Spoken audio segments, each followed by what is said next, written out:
The morning Rebecca Matthews turned 18, her father owned half of suburban Denver. By evening, she had written a letter that would destroy everything he had built. But this story doesn't begin with destruction. It begins with a dream that tasted like fresh coffee and smelled like opportunity. Back when Robert Matthews believed that success meant lifting others up, not stepping on their backs to climb higher. Faye Chapter 1. The foundation. Faye Robert Matthews wasn't born into real estate royalty. He grew up in a 2-bedroom apartment in East Denver, where the walls were thin enough to hear neighbors arguing about unpaid bills, and the heat only worked when his mother could scrape together enough money for the gas bill. His father worked double shifts at the steel mill, coming home with hands that looked like leather and dreams that had been beaten down by decades of just barely getting by. Bobby, his father would say, settling into his worn recliner with a beer that had become as much a part of his evening routine as brushing his teeth.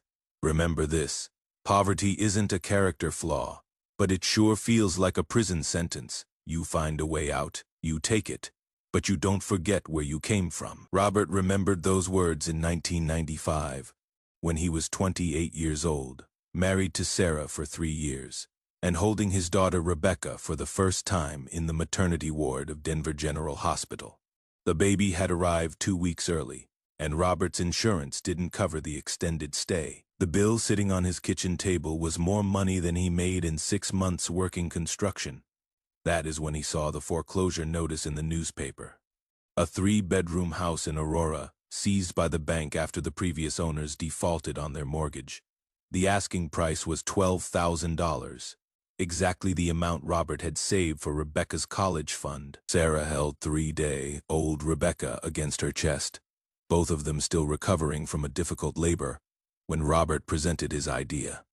We buy this house, fix it up, sell it for $30,000. That is $18,000 profit, enough to pay for Rebecca's delivery and still start her college fund again. Sarah studied the grainy newspaper photograph of a house that looked like it had given up on itself. Broken windows, overgrown yard, front steps that sagged like an old man's shoulders. Robert, we don't know anything about real estate. My dad spent 40 years working for someone else's dreams. I want to build something for Rebecca, something that is ours. Sarah looked down at their daughter, whose tiny fingers were wrapped around Robert's thumb like she was already trying to hold on to the future he was describing. Okay, but promise me something, anything. Promise me we'll never become the kind of people who forget what it feels like to worry about money. Robert kissed Sarah's forehead, breathing in the smell of hospital soap and new parent hope. I promise we're going to help other families achieve their dreams too, just like we're achieving ours. The first house took 6 months to renovate. Robert worked construction during the day and spent evenings and weekends learning to install flooring, fix plumbing, and patch drywall. Sarah managed the budget, negotiated with contractors, and somehow found time to research property values while caring for baby Rebecca. When they sold the house for $28,000, Robert held the check with hands that shook from exhaustion and exhilaration.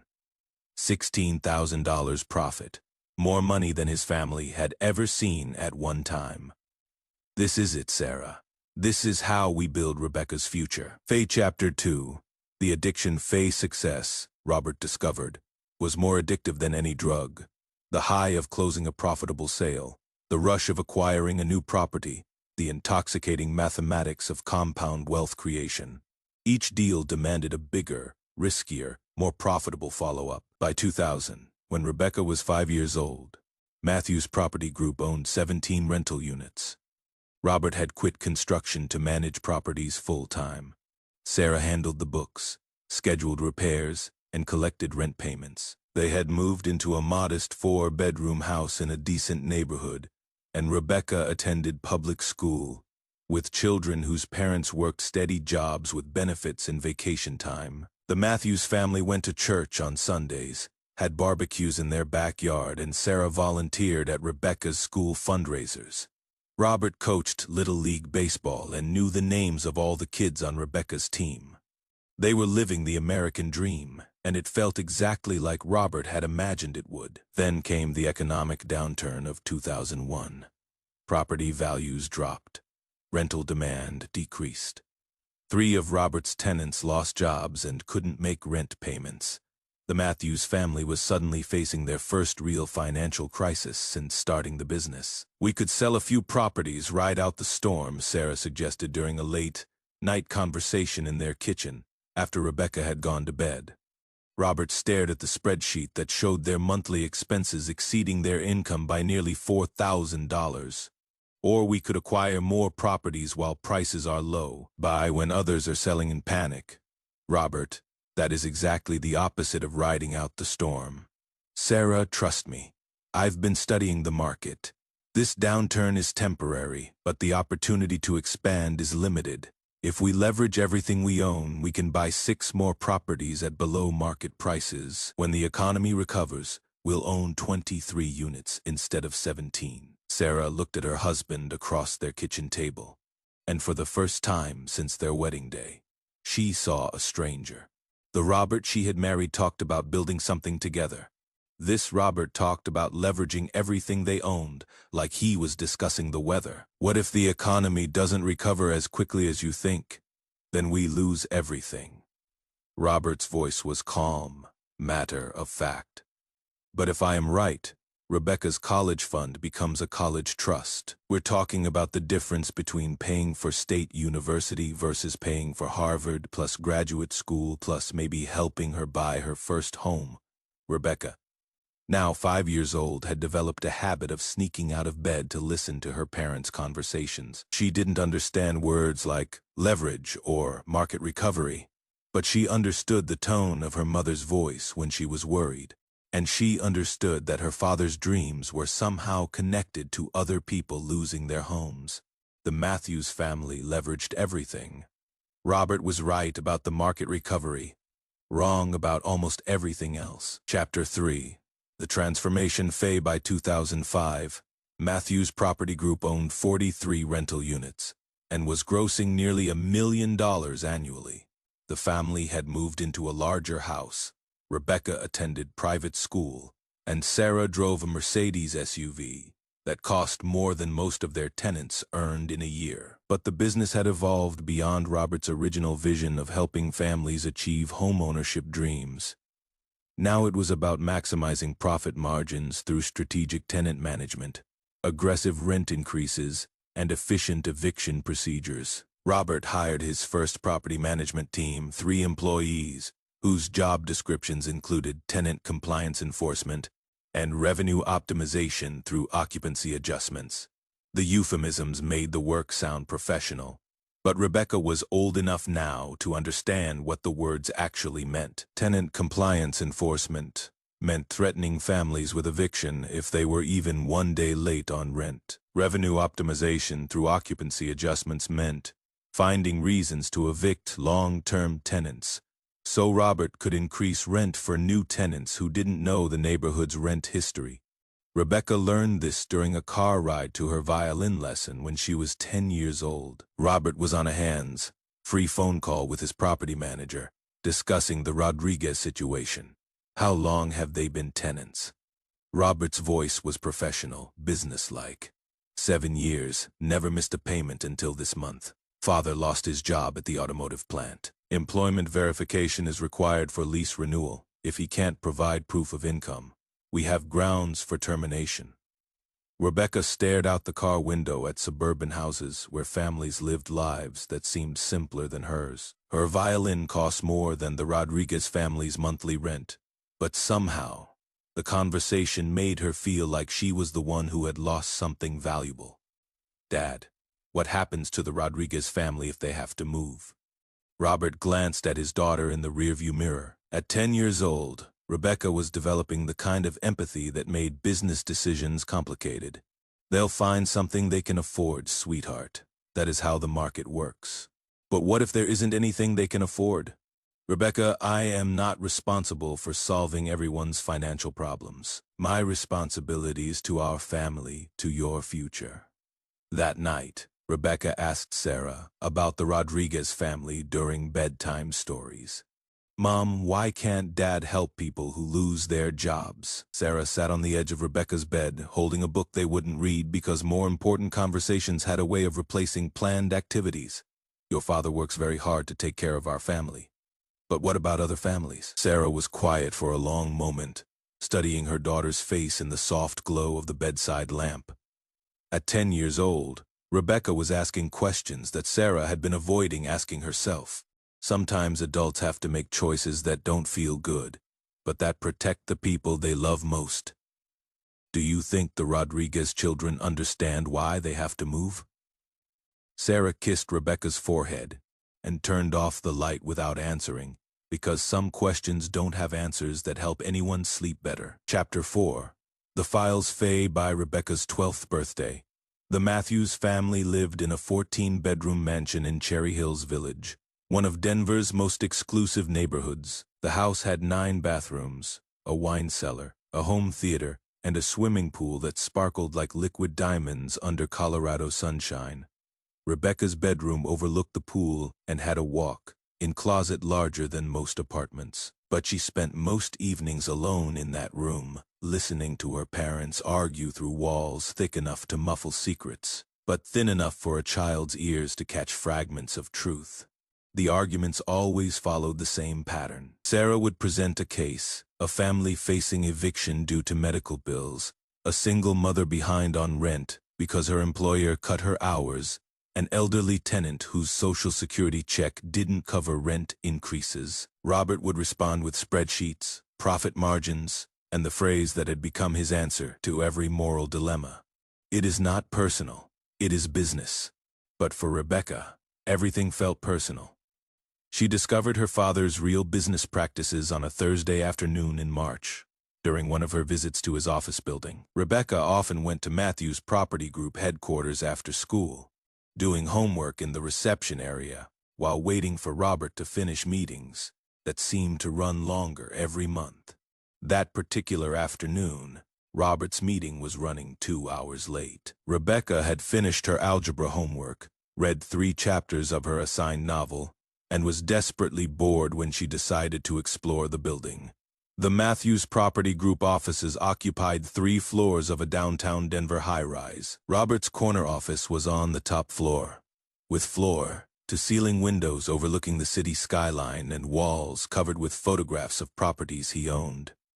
Rebecca had been in his office countless times, but always with supervision, always with conversations carefully steered away from the details of how the business actually operated. Alone in the office, Rebecca discovered that her father kept detailed files on every tenant, every eviction, every family that had lost their home because of his business decisions. The manila folders were organized alphabetically and stored in filing cabinets that weren't locked, because Robert never imagined his 12-year-old daughter would be interested in tenant records. Each folder contained a family's complete financial history, credit reports, employment verification, and notes written in Robert's handwriting that made Rebecca's stomach turn cold. Chen Margaret, Unit 23B, single mother. Unemployed husband deceased 6 months. Target for non-renewal. Property can generate 40% higher rent with new tenant. Henderson family, medical bankruptcy due to cancer treatment. Significant equity in property, recommend foreclosure proceedings to acquire below market value. Ramirez, Carlos family of 6 in 2-bedroom unit. Daughter has cerebral palsy. Medical expenses impact rent payments. Justify eviction through overcrowding violations. Rebecca sat in her father's leather chair, surrounded by evidence that his empire was built on other families' desperation, and felt something inside her chest crack like thin ice under too much weight. Each file contained photographs, families being evicted, children crying as their belongings were loaded into moving trucks, elderly tenants sitting on curbs next to everything they owned. Robert kept these photographs like trophies, documented proof of business decisions that generated profit through human suffering. One photograph showed Mrs. Chen sitting in her car outside Unit 23B, surrounded by garbage bags containing her possessions. The time stamp on the photo indicated it was taken 3 days before Christmas. Rebecca remembered that Christmas, the Matthews family had spent it in Aspen skiing and staying in a lodge that cost more per night than Mrs. Chen's monthly rent. Another photograph showed the Henderson family loading their furniture into a U-Haul truck, while Mr. Henderson sat in a wheelchair, still recovering from cancer surgery. Rebecca found the property acquisition documents in the same file. Her father had purchased the Hendersons' home for $60,000 below market value, then sold it to developers for a profit that exceeded the entire Henderson family's annual income. Rebecca discovered that her father didn't just evict families. He researched their vulnerabilities, waited for financial crises, then exploited their desperation for maximum profit. Medical bankruptcies, job losses, family emergencies, divorce proceedings, every human tragedy was a business opportunity. The Rodriguez file was the thickest, spanning 3 years of documented harassment designed to force the family out of their 2-bedroom apartment. Robert had hired private investigators to document overcrowding violations, filed noise complaints during their daughter's physical therapy sessions, and increased their rent by amounts calculated to exceed their ability to pay. The final document in the Rodriguez file was an eviction notice, dated 6 months ago. A handwritten note in the margin read, "Family relocated to Pine Street District. Property rented for $800 month increase. Net profit on forced relocation, $9,600 annually." Rebecca closed the last file and stared out her father's office window at the Denver skyline, a city where thousands of families lived in apartments and houses owned by Matthews Property Group. How many of those families were one medical emergency away from becoming photographs in her father's filing cabinets? That evening at dinner, Rebecca asked her father about the Rodriguez family. "Dad, what happened to the family with the little girl who had cerebral palsy? The ones who lived in Unit 15C? Robert paused, his fork halfway to his mouth, studying his daughter's face with an expression that seemed to be calculating something. "Why do you ask? I remember you talking about them on the phone. I was just wondering if they found a nice place to live." "Rebecca, I can't keep track of every tenant who has lived in our properties over the years. People move, that is normal. But this family was special because the little girl needed medical care, right? Did they move somewhere closer to the hospital?" Sarah set down her water glass and looked between her husband and daughter, sensing an undercurrent she couldn't identify. Robert's voice became carefully controlled, the tone he used during business negotiations. "Sweetheart, part of being a landlord means making decisions based on practical considerations, not emotional ones. That family's situation was unfortunate, but their lease violations were documented and legitimate." "What kind of violations?" "Occupancy limits, noise complaints, late payments, standard issues that required standard responses." Rebecca nodded and returned to her dinner. But she had learned something important. Her father was capable of lying to her face while making it sound like business wisdom. That night she started keeping her own files, mental notes about conversations that revealed the difference between the father she loved and the businessman she was beginning to fear. Faye Chapter 5. The recording Faye High School brought new complications for Rebecca. She attended Westfield Preparatory Academy, where annual tuition cost $48,000, and her classmates talked casually about summer homes in Europe and graduation gifts that included luxury cars or trust fund contributions.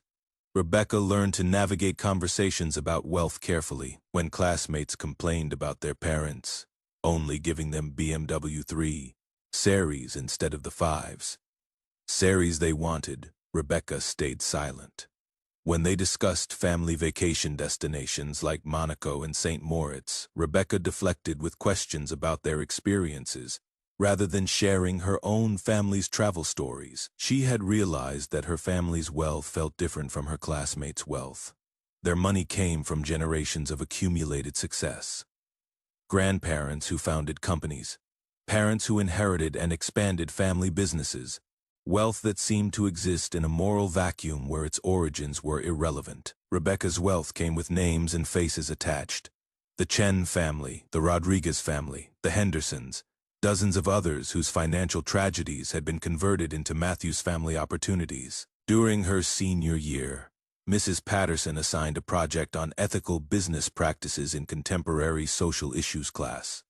Students were required to interview local business leaders about their success strategies and present their findings in a comprehensive report and oral presentation. Rebecca knew immediately that she would interview her father. Part of her hoped that a formal interview setting might reveal a side of his business philosophy that would help her reconcile her love for him with her growing horror at his methods. Maybe there were ethical considerations she didn't understand, complexities of the real estate business that justified decisions that looked cruel from the outside. "Dad, I need to interview you for a school project about ethical business practices and leadership." Robert smiled with genuine pride for the first time in months. His daughter was finally showing interest in the empire he had built for her future. "Of course, sweetheart. Let's do this properly." He arranged for the interview to take place in his corner office on a Saturday morning, with professional lighting and his assistant present to take notes. Robert wore his best suit and had prepared talking points about entrepreneurship, risk management, and building generational wealth through real estate investment. Rebecca brought a digital recording device, a list of prepared questions, and a nervous energy that felt like standing at the edge of a cliff, knowing she was about to jump but not certain where she would land. "Let's start with your business philosophy.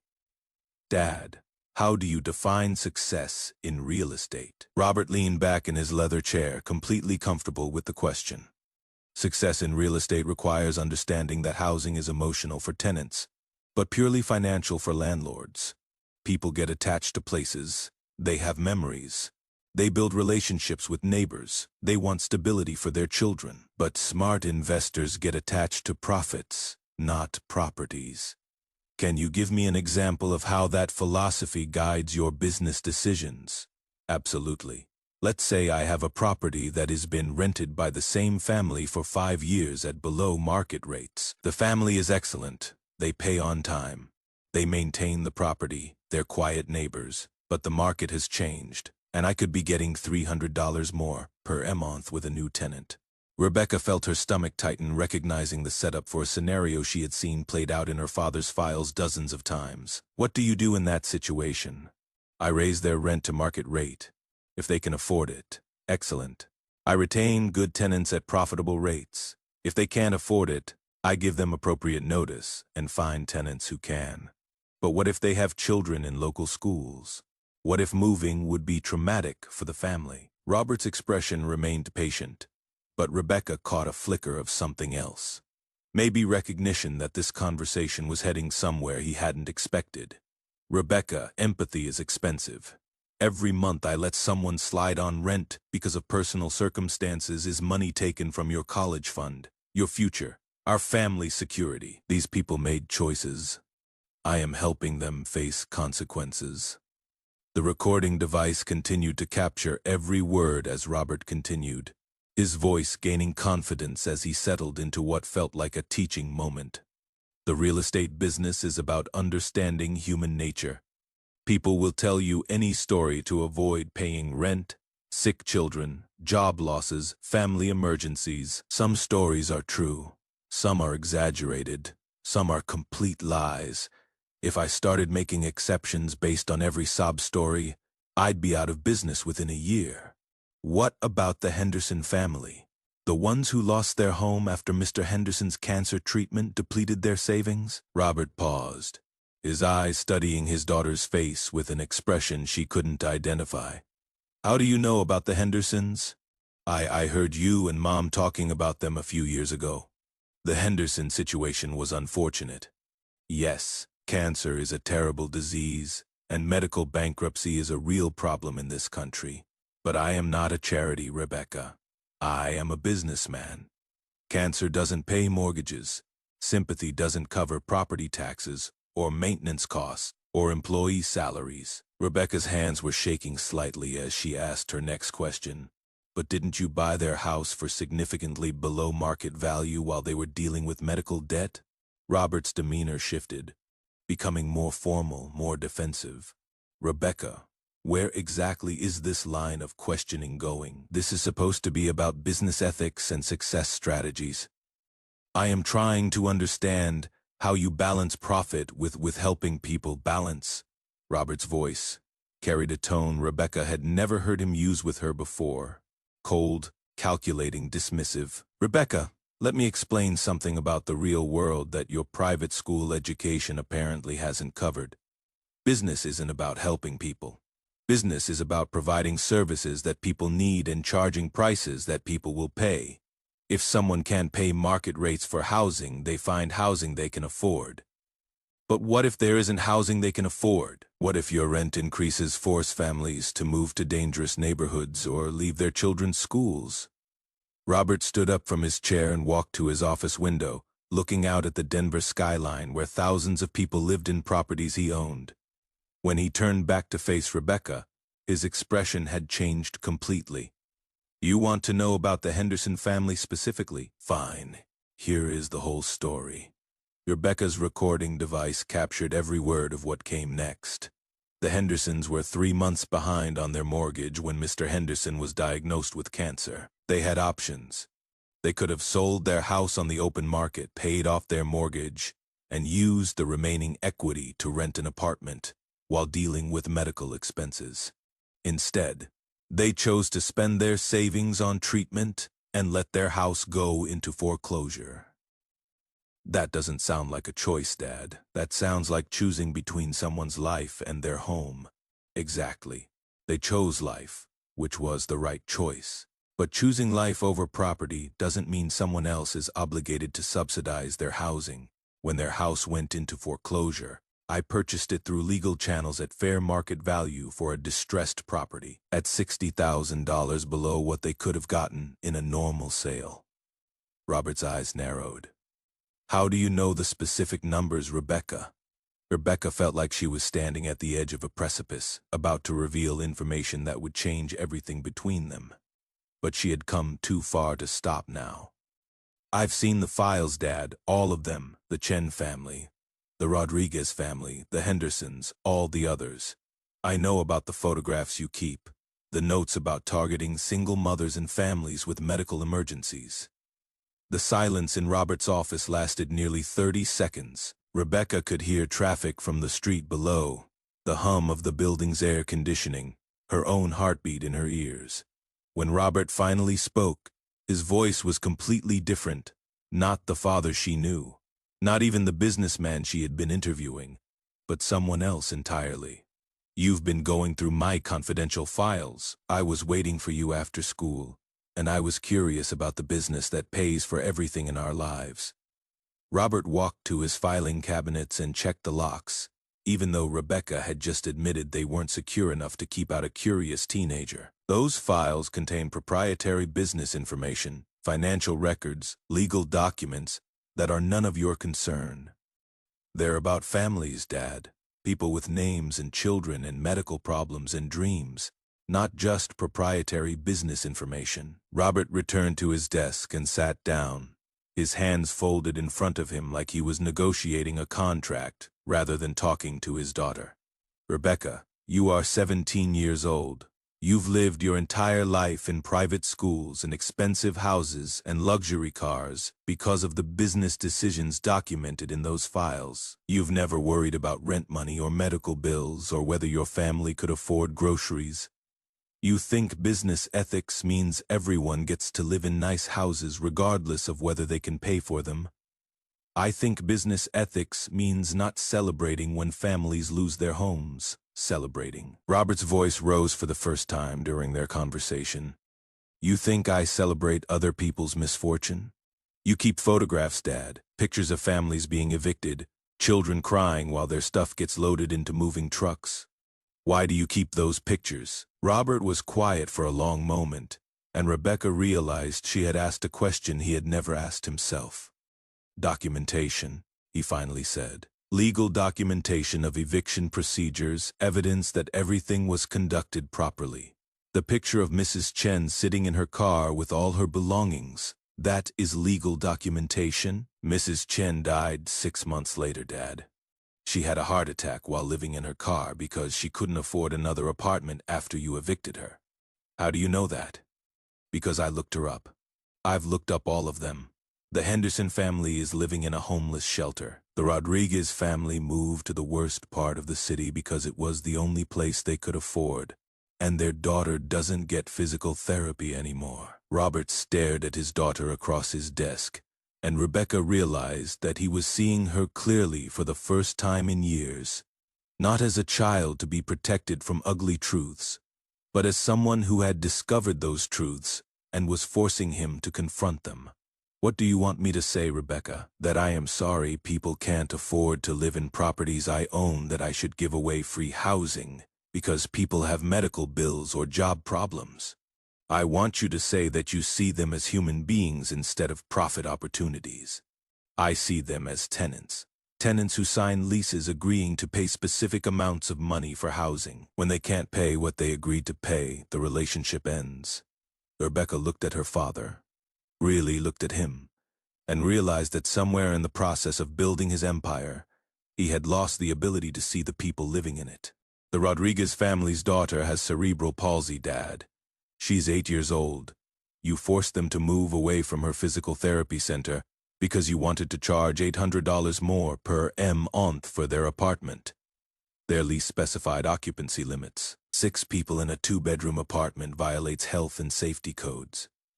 You never cared about health and safety codes until you realized you could use them to justify eviction." Robert stood up again, this time moving toward the office door. "This interview is over, Rebecca. This isn't appropriate conversation between a father and daughter." "Why?" "Because I am asking questions that don't have good answers." Robert stopped at the door and turned back to face her. "Because you are 17 years old, and you think the world should operate according to feelings instead of economic reality. I think the world should operate according to basic human decency. Human decency doesn't pay for your private school tuition or your violin lessons or your college fund, Rebecca. Economic reality does." Rebecca stood up and gathered her recording device, her notebook, her questions that would never get answered. "Maybe I don't want a college fund that was paid for with other families' tragedy." That was the moment their relationship changed forever. Not because of anger or accusations, but because Rebecca had forced Robert to articulate the moral philosophy that guided his business decisions. And both of them realized it was a philosophy that had no room for the values she thought he had taught her. Chapter 6. The truth unveiled Faye that night. Rebecca transcribed her interview with Robert, researching every family name from his files using newspaper archives and public records. Margaret Chen had died of a heart attack 8 months after eviction, living in her car because she couldn't afford security deposits elsewhere. The Henderson family lived in a 1-room efficiency with no elevator, making navigation difficult for Mr. Henderson's mobility limitations. Their son had dropped out of school to work full-time. The Rodriguez family now lived 35 miles from their daughter's medical team. 8-year-old Maria no longer received physical therapy because the family couldn't afford gas money for daily trips to Denver. Rebecca realized her college fund, private education, and family mansion had been purchased with other families' desperation. Robert hadn't built an empire through innovation. He had harvested misery and packaged it as success. Faye Chapter 7. The letter. Faye Sunday night. Rebecca sat at her desk with her laptop open to a blank document. The assignment required a 5-page report on ethical business practices, plus a 10-minute oral presentation. She could write about her father's success in building a multi-million-dollar real estate empire through strategic investment and risk management. She could focus on his charitable donations to local organizations and his involvement in community development projects. She could tell the story her father would want told, the story that would preserve her family's reputation and her own future financial security. Instead, she opened a new document and began typing something entirely different. "An open letter to my father, Robert Matthews." The words appeared on her screen like confessions scraped from her chest, each sentence feeling like a step away from everything familiar and safe. "Dad, I submitted my school project about ethical business practices today. I wrote about you just like we planned, but I didn't write what you expected. I told the truth. I told them about Mrs. Chen, who died alone in her car 8 months after you evicted her for being 3 days late on rent, because she chose electricity over housing that month. I told them about the Henderson family who beat cancer, but couldn't beat your lawyers, and who now live in a one-room apartment because their teenage son dropped out of school to work full-time after you foreclosed on their house. I told them about Maria Rodriguez, the 8-year-old girl with cerebral palsy who doesn't get physical therapy anymore because you forced her family to move 35 miles away from Children's Hospital so you could charge $800 more per month for their apartment. I told them that your empire isn't built on smart investments or hard work or business acumen. It is built on human desperation, on families who have nowhere else to go and no one else to turn to when medical bills exceed savings or job losses exceed unemployment benefits. I told them that you don't create wealth, Dad. You transfer it. You transfer it from families who have nothing left to lose to bank accounts that already have everything. I know you'll say I am young, that I don't understand business, that the world is complicated and competitive and unforgiving. You'll say that charity doesn't pay mortgages and empathy doesn't cover operating expenses and sentiment doesn't build college funds. But I understand this. Every dollar in our bank accounts has a name attached to it. Mrs. Chen, Mr. Henderson, Maria Rodriguez, dozens of other families whose medical emergencies became your profit opportunities, whose job losses became your property acquisitions, whose housing instability became our family's financial security. I can't live in this house anymore, Dad. I can't eat food purchased with money that was earned by making 8-year-old children homeless. I can't sleep in a bedroom that costs more to heat each month than most families in your properties earn in the same time period. I can't pretend that our family's American dream isn't built on other families' nightmares. I am 18 now, legally.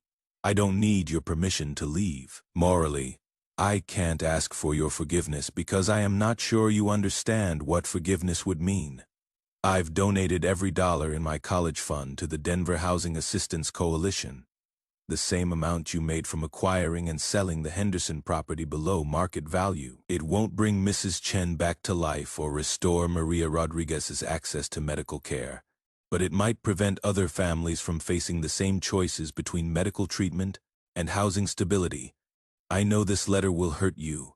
I know it will probably destroy our relationship forever.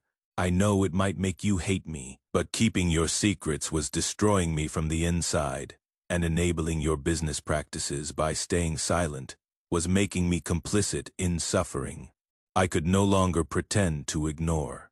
I love you, Dad. I love the man who taught me to ride a bicycle and helped me with algebra homework and cried during my high school graduation. I love the father who worked construction jobs to buy our first investment property and who dreamed of building something lasting for our family. But I can't love the businessman who keeps photographs of families being evicted like they're trophies, who researches families' medical emergencies to identify profit opportunities, who has taught himself to see human beings as revenue sources, rather than people with children and hopes and fears just like ours. I hope someday you remember what it felt like to worry about rent money, back when we lived in the apartment with thin walls and a heating bill you couldn't always afford. I hope you remember the father who promised Mom that we would never become the kind of people who forget what financial desperation feels like. I hope you find a way back to that man because I miss him. And because the world needs landlords who remember that housing is shelter before it is investment, that families are human beings before their revenue streams. I hope you understand that walking away from this empire isn't betraying our family. It is trying to save what is left of the values that built our family in the first place. Your daughter, Rebecca, P.S.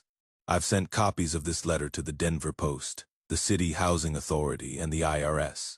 I've also provided copies of your tenant files to legal aid organizations that represent families facing eviction. Your empire was built on secrecy and shame. It is time for transparency and accountability.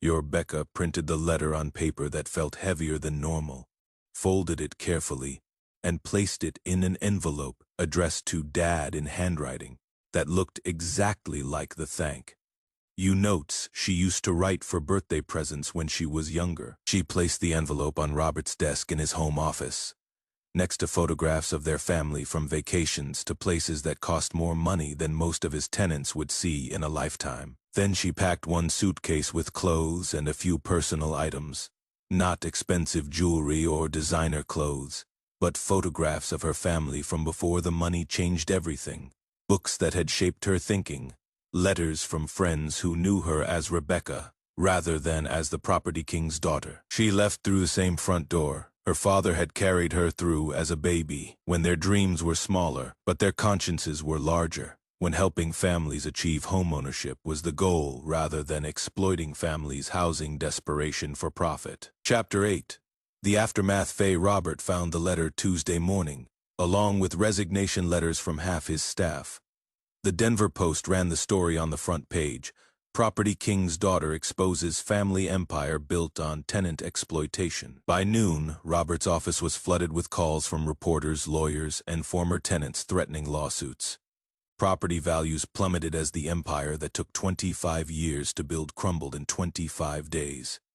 Sarah read Rebecca's letter that evening and told Robert, "She is right. She has more integrity than either of us have shown in years. She has destroyed everything I built for our family. Maybe we lost what mattered most a long time ago." Former tenants began organizing into a coalition called Voices for Housing Justice, providing support for families facing eviction and advocating for policy changes. Rebecca's letter had given voice to families silenced by shame and powerlessness. Epilogue. The reckoning. 6 months after leaving her family's mansion, Rebecca worked as a tenant rights advocate in downtown Denver. Her modest apartment cost $800 per month, exactly the amount her father had increased the Rodriguez family's rent to force their eviction. Every year on her birthday, Rebecca received a card with no return address, just a few words in familiar handwriting, "I am learning to listen." Rebecca never responded, but she kept the cards next to photographs of her family from before money changed everything. Some relationships couldn't be repaired through apology alone. 3 years after Rebecca's letter destroyed her father's empire, the city named a new affordable housing development in honor of Margaret Chen. Rebecca spoke at the dedication ceremony. "Some empires are worth destroying. Some legacies are worth losing. Sometimes the most valuable inheritance is knowing when to refuse what you are given." The property king's empire had fallen, but from its ashes grew something more valuable, the recognition that true wealth wasn't measured in property holdings, but in families who had safe, affordable homes. Rebecca Matthews inherited something more precious than real estate: the courage to choose justice over comfort, and the wisdom to know some empires deserve to crumble so something better could be built. The American dream, it turned out, was only worth pursuing when it didn't require stepping on other people's dreams to achieve it.